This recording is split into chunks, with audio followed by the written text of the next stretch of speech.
নমস্কাৰ আপোনালোক সকলোকে পুনৰবাৰ স্বাগতম মনাসমাই মছজিদ বন্ধুসকল পলকতে চাওক আজি 9টা গুৰুত্বপূৰ্ণ খবৰ। প্ৰথমটো খবৰ 2024 লোকসভা নিৰ্বাচনক লৈ মুখ্যমন্ত্ৰী হিমন্ত বিশ্ব শৰ্মাৰ ডাঙৰ ঘোষণা। এইবাৰ নিৰ্বাচনত বিজেপিয়ে লাভ কৰিব মিয়া মুছলমানৰ ভোট, মিয়াসকলে এইবাৰ ভোট দিব বিজেপিক, এই মন্তব্য হিমন্ত বিশ্ব শৰ্মাৰ।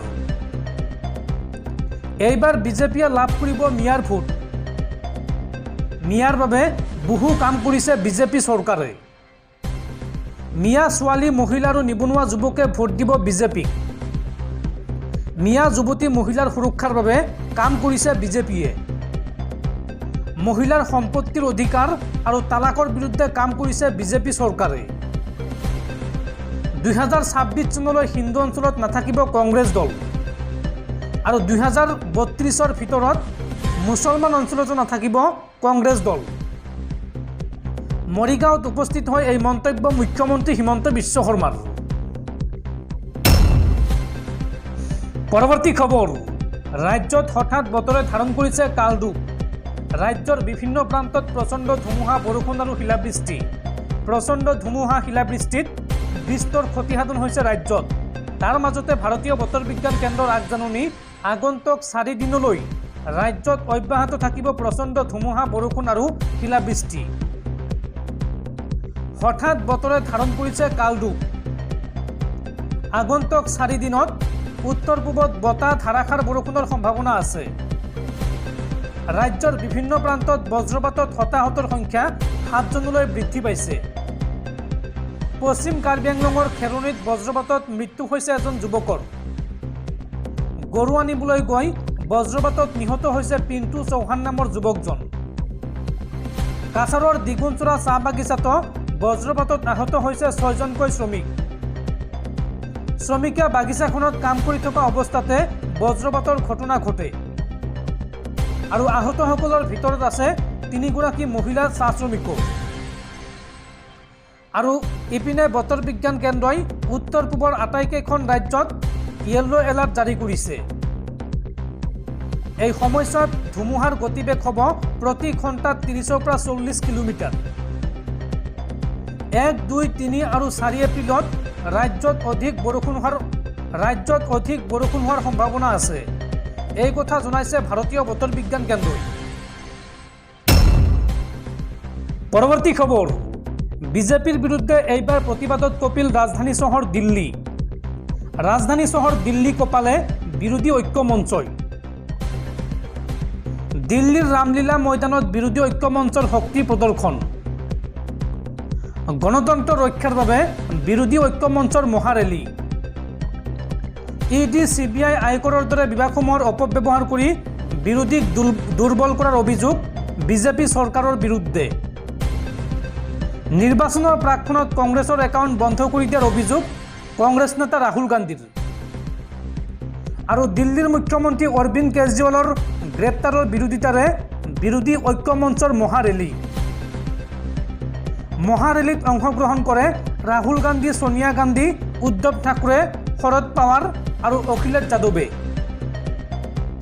আৰু জেলৰ পৰাই দিল্লীৰ মুখ্যমন্ত্ৰী অৰবিন্দ কেজৰিৱালে দেশবাসীক দিলে 6টা গেৰাণ্টি। জেলৰ পৰা দিল্লীৰ মুখ্যমন্ত্ৰীয়ে কি গেৰাণ্টি দিছে চাওঁ আহক। সমগ্ৰ দেশত 24 ঘণ্টাই উপলব্ধ হ'ব বিজুলী সেৱা আৰু দেশৰ দৰিদ্ৰ লোকে বিনামূলীয়াকৈ লাভ কৰিব বিদ্যুৎ সেৱা। দেশৰ গাঁৱে গাঁৱে উন্নত মানৰ শিক্ষানুষ্ঠান নিৰ্মাণ কৰা হ'ব আৰু দিল্লীক পূৰ্ণ ৰাজ্যৰ মৰ্যাদা দিয়া বুলি প্ৰতিশ্ৰুতি দিল্লীৰ মুখ্যমন্ত্ৰী অৰবিন্দ কেজৰিৱালৰ। বন্ধুসকল তাৰপিছত 4 নম্বৰ খবৰটো জনোৱাৰ আগতে আপোনালৈ এটা সৰু ৰিকুৱেষ্ট, যদি তেওঁলোকে এইটো ভিডিঅ'ত লাইক কৰা নাই তেন্তে প্লিজ এটা লাইক কৰি দিয়ক আৰু এনেকুৱা ধৰণৰ নতুন নতুন ভিডিঅ' পাবলৈ চেনেলটো ছাবস্ক্ৰাইব কৰি কাষত থকা বেল আইকনটো প্ৰেছ কৰি ৰাখক। পৰৱৰ্তী খবৰ বিমুদ্ৰাকৰণক লৈ এইবাৰ ভয়ংকৰ অভিযোগ উত্থাপন হৈছে। কলা ধন বগা কৰাৰ ভাল উপায় আছিল বিমুদ্ৰাকৰণ। এই মন্তব্য উচ্চতম ন্যায়ালয়ৰ এগৰাকী মহিলা ন্যায়াধীশৰ। আৰু উচ্চতম ন্যায়ালয়ৰ ন্যায়াধীশৰ এই মন্তব্যত এতিয়া দেশজুৰি জোকাৰণি। উচ্চতম ন্যায়ালয়ৰ ন্যায়াধীশ BV নাগাৰত্নই কয় যে বিমুদ্ৰাকৰণ কলাধন বগা কৰাৰ এক উত্তম উপায় 2023 চনৰ জানুৱাৰী মাহত বিমুদ্ৰাকৰণৰ সিদ্ধান্তক 4 একৰ ব্যৱধানত বাহাল ৰখা উচ্চতম ন্যায়ালয়ৰ আদালতৰ বিচাৰপীঠত আছিল ন্যায়াধীশগৰাকী। বিচাৰপীঠত একমাত্ৰ পৃথক সিদ্ধান্ত দিছিল ন্যায়াধীশ নাগাৰত্নাই।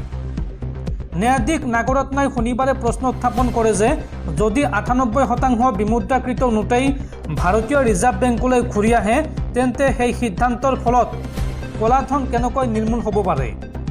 লোকসভা নিৰ্বাচনৰ পূৰ্বে কংগ্ৰেছে এই প্ৰশ্নত নৰেন্দ্ৰ মোদী চৰকাৰক আক্ৰমণক লক্ষ্য কৰি লৈছে। বিমুদ্ৰাকৰণ আচলতে মোদী চৰকাৰৰ এক বৃহৎ দুৰ্নীতি বুলি অভিযোগ উত্থাপন কৰিছে শতাব্দী প্ৰাচীন দলে। উচ্চতম ন্যায়ালয়ৰ ন্যায়াধীশগৰাকীয়ে শনিবাৰে হায়দৰাবাদৰ নালচাৰ আইন বিশ্ববিদ্যালয়ত এই মন্তব্য কৰে আৰু তাকে লৈ কংগ্ৰেছে ন্যায়াধীশ নাগাৰত্নাৰ মন্তব্যক হাতিয়াৰ হিচাপে ব্যৱহাৰ কৰি মোদী চৰকাৰক আক্ৰমণ কৰিছে। তেওঁ কয় যে যদি 98% নোট ভাৰতীয় ৰিজাৰ্ভ বেংকলৈ ঘূৰি আহিছিল তেতিয়াহ'লে কলাধন নিৰ্মূল কৰাৰ ক্ষেত্ৰত আমি কোন পথত আগবাঢ়িলোঁ। মই অনুভৱ কৰিছিলোঁ যে এইটো বিমুদ্ৰাকৰণ কলাধন বগা কৰাৰ এটা ভাল উপায় আছিল। তাৰ পিছত আয়কৰ সংক্ৰান্ত কি প্ৰক্ৰিয়া হৈছিল আমি নাজানো। সাধাৰণ মানুহৰ দুৰ্দশাই মোক জোকাৰি গৈছিল। সেয়েহে মই নোট বাতিলৰ গোচৰত উচ্চতম ন্যায়ালয়ৰ ৰায় বিৰোধিতা কৰিবলৈ বাধ্য হওঁ, এই মন্তব্য কৰিছিল ন্যায়াধীশগৰাকীয়ে। আৰু ন্যায়াধীশ নাগাৰত্নাৰ মন্তব্যৰ উদ্ধৃতি দি কংগ্ৰেছে কয় যে কলাধন বগা কৰাৰ পথ আছিল বিমুদ্ৰাকৰণ।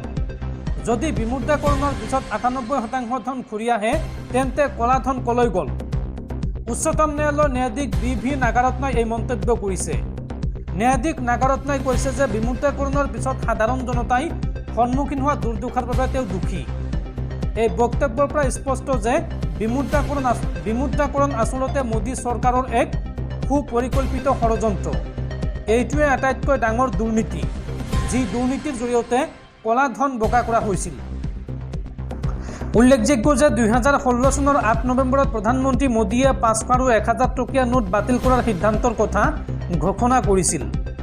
500 আৰু 1000 টকীয়া সকলো নোট বজাৰৰ পৰা তুলি নিয়া হৈছিল।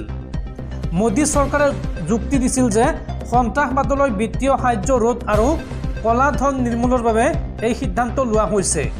কিন্তু বিৰোধীয়ে দাবী কৰিছিল যে মোদী চৰকাৰে প্ৰকৃততে কলাধন বগা কৰাৰ দুৱাৰ মুকলি কৰিছে। যিসকলে কলাধন ৰাখিছিল তেওঁলোকে সেইবোৰ বগা কৰি পেলাইছে। পৰৱৰ্তী খবৰ, এজাক বৰষুণতে বৰঝাৰস্থিত লোকপ্ৰিয় গোপীনাথ বৰদলৈ আন্তঃৰাষ্ট্ৰীয় বিমানবন্দৰত ভয়ংকৰ ঘটনা। এজাক বৰষুণৰ ফলতেই এটা ইণ্টাৰনেশ্যনেল এয়াৰপৰ্টত ভয়ংকৰ ঘটনা। বিমানবন্দৰৰ টাৰ্মিনেলৰ ভিতৰত সোমাই আহিছে পানী, খহি পৰিল বিমানবন্দৰৰ চিলিং। আৰু এই ঘটনাৰ পিছতেই বিমানবন্দৰত যাত্ৰীৰ মাজত হাহাকাৰ পৰিস্থিতি। এজাক বৰষুণৰ ফলত বৰঝাৰ বিমানবন্দৰত হাহাকাৰ পৰিস্থিতি। বিমানবন্দৰৰ টাৰ্মিনেলৰ ভিতৰত সোমাই আহিছে পানী, লগতে আন্তঃৰাষ্ট্ৰীয় বিমানবন্দৰৰ ছাদেৰে নিগৰিছে পানী আৰু খহি পৰিছে বিমানবন্দৰৰ চিলিং। যাত্ৰীৰ মাজত সৃষ্টি হৈছে হাহাকাৰ পৰিস্থিতি।